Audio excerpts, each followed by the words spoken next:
नमस्कार दोस्तों, आज के इस वीडियो के अंदर हम बात करने वाले हैं भारत की जितने भी प्रमुख नदियां हैं उनका उद्गम क्या है, उनका प्रवाह किस प्रकार से होता है, उनकी सहायक नदियां क्या है। सभी इंपॉर्टेंट क्वेश्चंस हम इस वीडियो के अंदर लगाने वाले हैं। देखिएगा, सबसे पहले हम बात करेंगे तो भारत की जो भी 4 प्रमुख नदी तंत्र हैं, 4 में से एक आपका सिंधु नदी तंत्र है, दूसरा गंगा यमुना नदी तंत्र है, तीसरा आपका ब्रह्मपुत्र तंत्र है और चौथा आपका प्रायद्वीपीय नदियाँ। इस प्रकार से भारत की जो जितनी भी टोटल नदियाँ हैं उनको 4 प्रमुख नदी तंत्र में डिवाइड किया गया है। अब बढ़ता हूँ मैं नेक्स्ट आगे की तरफ।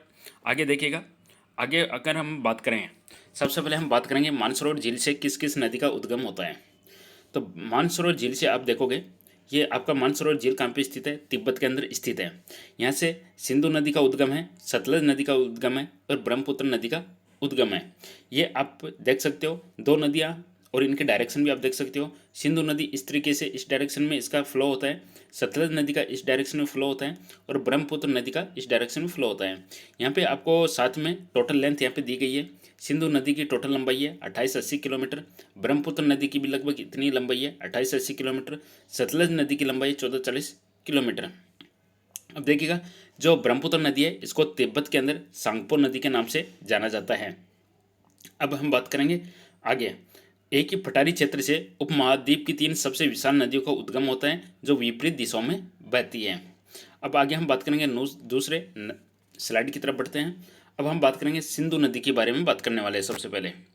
अब देखिए, सिंधु नदी का महाविस्तार की हम बात करेंगे तो सिंधु नदी है, इसकी जो टोटल लंबाई है 2880 किलोमीटर है, 2880 किलोमीटर है।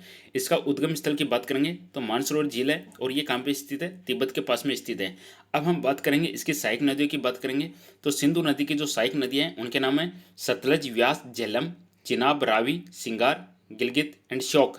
ये सब की सब सिंधु नदी है, इसकी सहायक नदियाँ हैं। और इसका जो क्षेत्र हम बात करेंगे, जम्मू कश्मीर और लेह के अंदर इसका फ्लो होता है। सिंधु नदी का फ्लो कहाँ से होता है, जम्मू कश्मीर और लेह। अब आगे हम बात करेंगे, वेरी वेरी इंपॉर्टेंट है एग्जाम के दृष्टिकोण से। पंजाब को 5 नदियों के कारण पंजाब इसको बोला जाता है।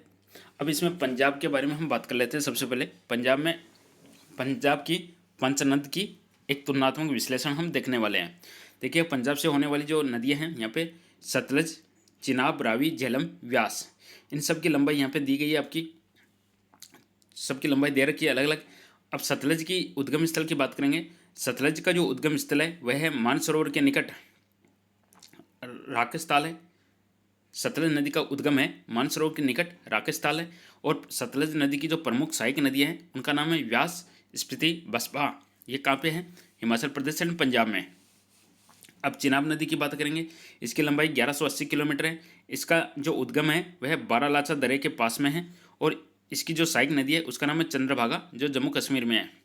रावी नदी की बात करेंगे जिसकी लंबाई 125 किलोमीटर है। उद्गम इसका रोहतांग दर्रा है, कांगड़ा के पास में, और इसकी जो सहायक नदी है वह है साहो सुइल, पंजाब में। झेलम की बात करेंगे, इसकी लंबाई है 720 किलोमीटर। इसका जो उद्गम स्थल है शेषनाग झील है, जम्मू कश्मीर में, और इसकी जो सहायक नदी है वह किशन गंगा, पूंछ, लिदार, करेवाल, सिंध।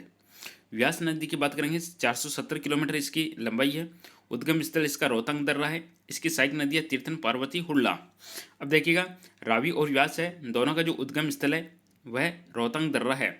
रावी और व्यास दोनों का उद्गम स्थल कहाँ पे, रोहतांग दर्रा। दोस्तों, वीडियो पसंद है तो लाइक जरूर कीजिएगा, चैनल को सब्सक्राइब कीजिएगा, घंटे के निशान को दबा लीजिएगा ताकि आपको इसी प्रकार की वीडियोस मिलते रहेंगे। अब देखिएगा, गंगा नदी की हम बात करने वाले हैं। गंगा नदी है, इसको उत्तर भारत की जीवन रेखा भी बोला जाता है। गंगा नदी की लंबाई है 25-25 किलोमीटर है और कई जगह ऑप्शन आपको हो सकता है अलग अलग हो। इसकी लंबाई है 2510 किलोमीटर भी है, तो ऑप्शन के अकॉर्डिंग आंसर दीजिएगा। इसका जो उद्गम स्थल है गंगोत्री के निकट गौमुख से है। ये कौन कौन से भारतीय राज्यों में बहती है, तो उत्तरांचल यानी उत्तराखंड, उत्तर प्रदेश और बिहार। तो उत्तराखंड, उत्तर प्रदेश और बिहार में ये फ्लो होती है। इसकी सहायक नदी, यह गंगा किस किस नदियों से मिलकर बनती है, तो अलकनंदा, भागीरथी, पिंडार और मंदाकिनी। ये चारों नदियां हैं, मिलने के बाद में किसका निर्माण करती है, गंगा का। एग्जाम में क्वेश्चन आता है, अलकनंदा, भागीरथी, पिंडार और मंदाकिनी ये नदियां मिलने के बाद किस नदी का निर्माण करती है, गंगा नदी का निर्माण करती है। चलिए अब आगे बढ़ते हैं अगले क्वेश्चन की तरफ। अगले स्लाइड है। अब देखिएगा, इसमें हम बात करेंगे गंगा की सहायक नदियों की बात करेंगे। सबसे पहले गंगा की जो सहायक नदी है वह है रामगंगा, जिसकी लंबाई है 690 किलोमीटर है। इसका जो उद्गम है नैनीताल के निकट हिमनदी है। आगे इसकी जो सहायक नदी है वह गोमती नदी है, बागमती नदी है, गंडक नदी है, कोसी नदी है, घाघरा नदी है। ओके, ये इसकी सब सहायक नदियाँ है। रामगंगा, गोमती, बागमती, गंडक, कोसी, घाघरा, ये सब नदियाँ एक साइड में फ्लो होने वाली है। इसके अपोजिट जो दूसरी साइड में फ्लो होने वाली नदी है सोन और यमुना। अब इसमें आप देखोगे गंडक नदी है, इसका जो उद्गम कहाँ पे स्थित है, इसका जो है नेपाल तिब्बत के पास है, मुस्ताक। कोसी कहाँ जाके गिरती है, ये सब आपको यहाँ पे दिया गया है। चलिए अगले क्वेश्चन देखते हैं हम। यमुना और मध्य भारत का जल संग्रह। यमुना नदी की बात करेंगे तो यमुना नदी की जो लंबाई है 1375 किलोमीटर है। इसका जो उद्गम है यमुनोत्री ग्लेशियर है और इसकी जो सहायक नदियाँ है वह है टोंस, गिरी, काली, सिंध, असम, केन। अब हम बात करेंगे यमुना में कौन सी नदी जाके मिलती है। चंबल नदी और बेतवा नदी है जाके यमुना में मिलती है। चंबल नदी की बात करेंगे, इसकी लंबाई 960 किलोमीटर है। बेतवा नदी की 480 किलोमीटर है। चंबल नदी का जो उद्गम है वह मऊ के पास में जानापाव की पहाड़ियाँ इसका उद्गम है। और चंबल नदी की जो सहायक नदी है वह काली, सिंध, सिप्ता, पार्वती, बनास। बेतवा नदी है, इसका जो उद्गम है उबैदुल्लागंज है, भोपाल के पास में है। दोस्तों वीडियो को लाइक शेयर जरूर करते रहेगा, चैनल को सब्सक्राइब कर लीजिएगा, घंटे के निशान को दबा लीजिएगा। अब हम बात करेंगे पूर्वी भारत का जल प्रवाह या दामोदर बेसिन की बात करेंगे। दामोदर नदी की बात करने वाले हैं तो दामोदर नदी का जो उद्गम है वह छोटा नागपुर फटार है, दक्षिण पूर्व है। और दामोदर नदी की जो लंबाई है वह 600 किलोमीटर है। इसकी जो सहायक नदी है वह कोनार, जामुनिया, बराकर है। और ये कौन से राज्य में फैलती है तो यह झारखंड और पश्चिमी बंगाल में फैली हुई है। चलिए अब हम बात करेंगे ब्रह्मपुत्र की। ब्रह्मपुत्र के अंदर ब्रह्मपुत्र को पूर्वोत्तर का महाप्रवाह भी बोला जाता है। ब्रह्मपुत्र की लंबाई है 2880 किलोमीटर है। इसका जो उद्गम है वह मानसरोवर झील के निकट है, तिब्बत में स्थित है। तिब्बत में इसको सांगपो नदी के नाम से जाना जाता है। ये दो भारतीय राज्यों में फैली हुई है, अरुणाचल प्रदेश और असम के अंदर। अब इसकी सहायक नदी की बात करेंगे तो कपिली, सोनस्ती, मानस, नोवा, दिहांग, पद्मा। देखिए ये जो पद्मा है, बताइएगा पद्मा के बारे में आप कमेंट करके बताइएगा, इंपॉर्टेंट है पद्मा। अब चलिए नेक्स्ट आपका प्रायद्वीपीय नदियाँ दक्षिण के दिग्गज। मध्य प्रदेश, महाराष्ट्र, उड़ीसा के पठार और पहाड़ियों से उत्पन्न होने वाली विशाल नदियाँ जो एक व्यापक दक्षिणी नेटवर्क का निर्माण करती हैं वह है प्रायद्वीपीय नदियाँ। चलिए आगे हम बात करेंगे इसमें गोदावरी और कृष्णा की।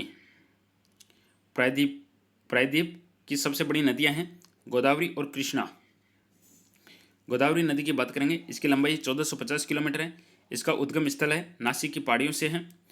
और इसकी जो सहायक नदियाँ हैं वह है प्राणहिता, पेनगंगा, वर्धा, वैनगंगा, इंद्रावती, मंजीरा, पूर्णा। और ये कौन से स्टेट्स में है, महाराष्ट्र, कर्नाटक, आंध्र प्रदेश में। अब हम बात करेंगे कृष्णा नदी की, जिसकी लंबाई 1290 किलोमीटर है। इसका उद्गम महाबलेश्वर के पास में है। इसकी जो सहायक नदी है वह कोयना, येरला, वर्णा, पंचगंगा, दूधगंगा, घाटप्रभा, मालप्रभा, भीमा, तुंगभद्रा, मूसी, ये सब है। और इसका जो है वह महाराष्ट्र, कर्नाटक, आंध्र प्रदेश में फैला हुआ है। चलिए आगे हम बात करेंगे पूर्वी घाट और फटारों का जल प्रवाह है। पूर्वी घाट और फटारों का जल प्रवाह है। सबसे पहले हम बात करेंगे महानदी की। महानदी की लंबाई है 890 किलोमीटर।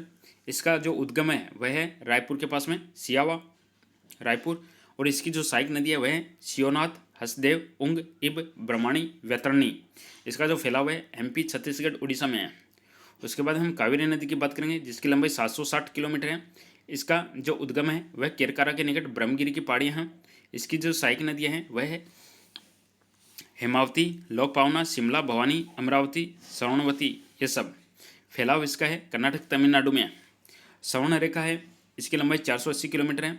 इसका जो उद्गम है छोटा नागपुर फटार है और यह उड़ीसा, झारखंड, बंगाल में फैली हुई है। वैतरणी नदी की बात करेंगे, जिसकी लंबाई 333 किलोमीटर है और इसका जो उद्गम है क्योंचर फटार, उड़ीसा के अंदर। चलिए अब हम भारत की सबसे लंबी नदियाँ एक तुलनात्मक दृष्टि से हम देख लेते हैं। देखिए भारत की सबसे बड़ी लंबी नदी है सिंधु है और ब्रह्मपुत्र है। सिंधु और ब्रह्मपुत्र सबसे बड़ी लंबी है, जिसकी टोटल लंबाई यहाँ पे दी गई है 2880 किलोमीटर यहाँ पे टोटल दी गई है। आगे हम बात करेंगे गंगा नदी है, जिसकी लंबाई है 2510 किलोमीटर है। गोदावरी की बात करेंगे 1450 किलोमीटर है। सतलज की बात करेंगे 1440 किलोमीटर। यमुना 1375 किलोमीटर। कृष्णा 1290 है। देखिएगा अब यहाँ पे इंपॉर्टेंट चीज़ है, वेरी इंपॉर्टेंट एग्जाम के दृष्टिकोण से। गंगा भारत के भीतर बहने वाली सबसे लंबी नदी प्रणाली है, जबकि सिंधु और ब्रह्मपुत्र की कुल लंबाई सर्वाधिक है। तो भारत के अंदर बहने वाली सबसे लंबी नदी होगी गंगा। चलिए आगे हम बात करेंगे, एक बार फटाफट हम देख लेते हैं इनका उद्गम की, दोबारा से रिवीजन कर लेते हैं अपन। सबसे पहले मानसरोवर क्षेत्र है, यहाँ से जो उद्गम है सिंधु, सतलज और ब्रह्मपुत्र का। सतलज का जो उद्गम है राकेश ताल है, ब्रह्मपुत्र को सांगपो नदी के नाम से भी जाना जाता है। रोहतांग से रावी और व्यास का उद्गम है। छोटा नागपुर फटार से दामोदर श्रवण रेखा का उद्गम है। नेपाल के अंदर गंडक है, कोसी है, घाघरा इनका उद्गम है। चलिए तो ये थे आज के इंपॉर्टेंट क्वेश्चंस। वीडियो पसंद आया लाइक कीजिएगा, चैनल को जरूर सब्सक्राइब कीजिएगा, घंटे के निशान को दबा लीजिएगा ताकि आपको इसी प्रकार की वीडियोस मिलते रहेंगे। बहुत बहुत धन्यवाद, थैंक यू।